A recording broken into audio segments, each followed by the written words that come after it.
교회 여러분 행복한 아침 맞고 계신가요? 5월 7일 화요일 새벽 성서 읽기 시작하겠습니다. 이번 주부터는 김용민 목사님께서 월수금 새벽 성서 읽기를 담당하시고 제가 화요일, 목요일을 맡기로 했습니다. 앞으로는 한 주에 2번씩 뵙게 될 것 같은데요. 잘 부탁드립니다. 오늘은 하나님을 알고 믿고 따릅시다 라는 주제로 신명기 7장의 말씀을 묵상하도록 하겠습니다. 먼저 오늘의 한마디는 영국의 청교도 토마스 후커의 말입니다. 하나님은 자비의 아버지로 불리신다. 하나님은 자비를 낳으실 뿐 아니라 대대로 자비를 전하는 세대를 잇게 하시기 때문이다.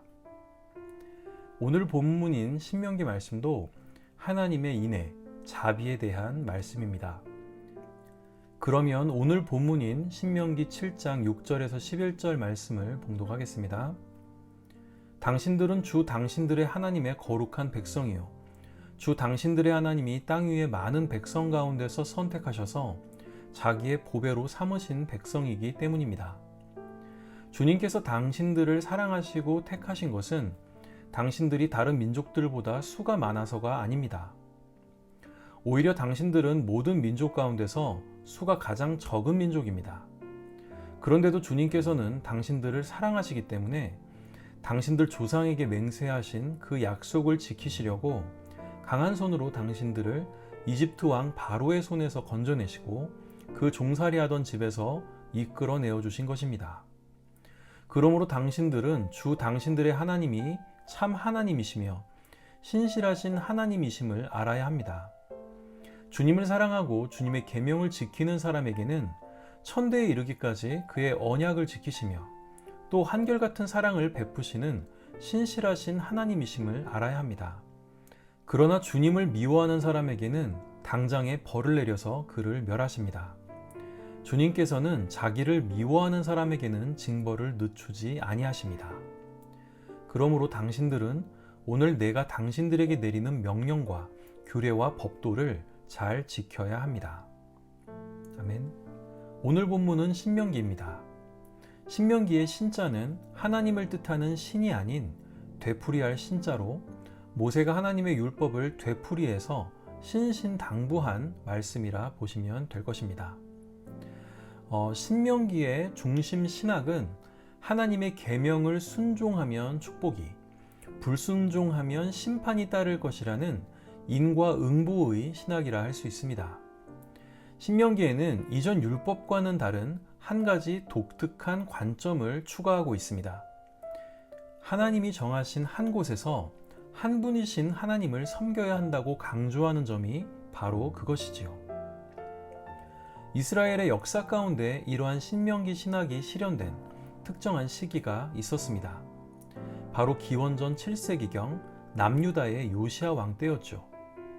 그는 성전 보수 공사를 하다가 예전에 기록된 율법책을 발견하게 됐는데 그는 이 율법책의 말씀대로 예루살렘의 성전 외에 다른 제사 장소들을 없앴다고 합니다. 다른 제사 장소들 역시 하나님을 예배하는 곳이었지만 이방적인 요소가 늘 개입되어 왔기 때문에 신명기의 말씀대로 한 곳 예루살렘 성전을 제외하고는 다 없애버린 것이죠. 신명기 법전 외에는 성소의 중앙 집권화에 대한 내용이 없기 때문에 이 율법책이 신명기의 일부였다는 사실은 거의 모든 학자들이 인정하는 내용입니다. 또 신명기 법전인 12장에서 26장은 당시 발견된 율법책의 내용을 바탕으로 이 시기의 상황을 반영하여 재편집되었다는 추정 역시 많은 학자들이 동의하는 바입니다. 또 학자들은 이스라엘 민족이 바벨론 포로기에서 돌아온 기원전 4세기경 신명기 법전의 앞과 뒤에 모세의 연설 부분이 추가되었다고 주장합니다. 오늘 본문도 이 부분에 해당됩니다.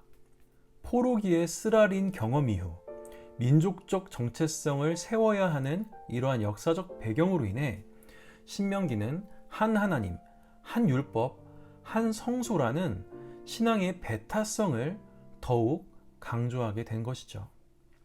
오늘 배경 설명이 좀 길었네요.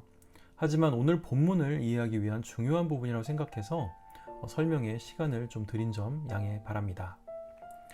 오늘 본문의 앞부분인 신명기 7장 1절에서 5절은 가나안 족속들을 전멸시키고 그들과 어떤 약조도 맺지 말고 그들과 결혼도 하지 말라는 모세의 당부가 담겨 있습니다.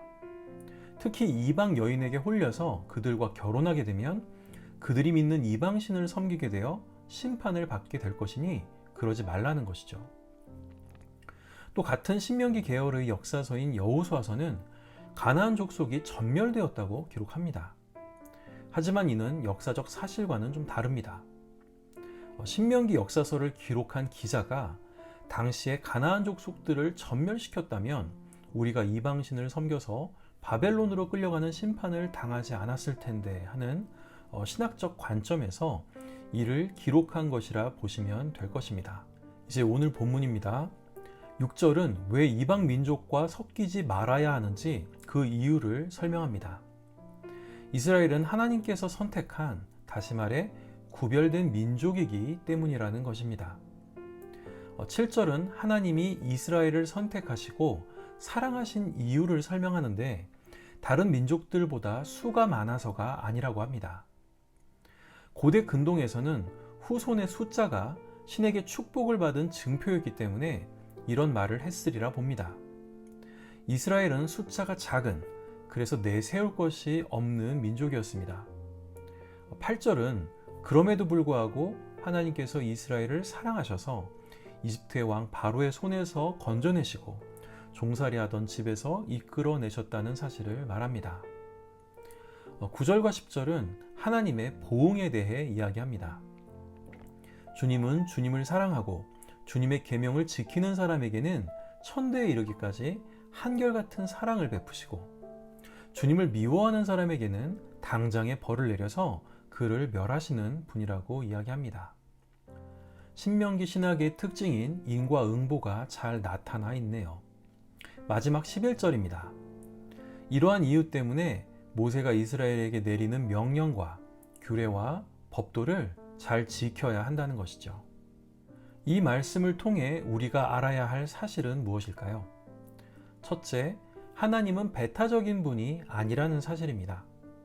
먼저 한 하나님, 한 성소, 한 율법, 가나안 족속 진멸 등에서 나타나는 신앙의 배타성은 바벨론 포로기 이후 민족적 정체성을 세우기 위한 배경에서 만들어진 신명기 신학이 반영된 내용이라는 사실을 기억하셨으면 좋겠습니다. 하나님은 그렇게 편협하신 분이 아닙니다. 같은 구약인 이사야서만 보더라도 하나님은 이방인뿐 아니라 당시에 저주받은 자라 여겨지던 고자의 예배도 받으시는 분이셨습니다. 오늘날 하나님 신앙을 위협하는 것은 다른 문화나 종교가 아닌 자본과 물질주의의 위협이라는 사실을 잊지 않으셨으면 좋겠습니다. 두 번째, 하나님의 사랑하심은 우리의 공로로 된 것이 아니라는 사실입니다. 이스라엘 민족은 내세울 것 없는 민족이었지만 하나님이 택하시고 애굽의 노예 생활에서 구출해 내셨듯 말입니다. 세 번째, 하나님의 인내는 천대요, 보응은 당대라는 사실입니다. 하나님은 그의 계명에 순종하는 자에게는 사랑을 베푸시되 천대까지 하시고 계명에 순종하지 않는 자에게는 바로 벌을 내리신다고 합니다. 하지만 그 벌이 당대에서 끝나지 그 이후까지 계속되지는 않습니다. 하나님은 참으로 불공평한 분이라고 생각합니다. 순종에 대한 축복의 가중치가 1000배인 것을 보면 말입니다. 우리 함께 이렇게 좋으신 하나님을 알고 믿고 따랐으면 좋겠습니다. 함께 기도하겠습니다. 하나님, 공로 없는 우리를 택하시고 사랑해 주셔서 감사드립니다. 하나님의 인애는 천대요, 보응은 당대라는 말씀에 힘입어 더욱 주님 주신 계명인 하늘 사랑과 이웃 사랑을 실천하게 하옵소서. 예수님의 이름으로 기도드립니다. 아멘. 오늘 찬양은 주의 인자는 끝이 없고입니다. 박종호의 목소리로 들어보시죠. 새벽 성서 읽기는 기장 총회 교육국이 만드는 말씀과 삶을 교재로 합니다. 많은 관심 부탁드립니다. 감사합니다.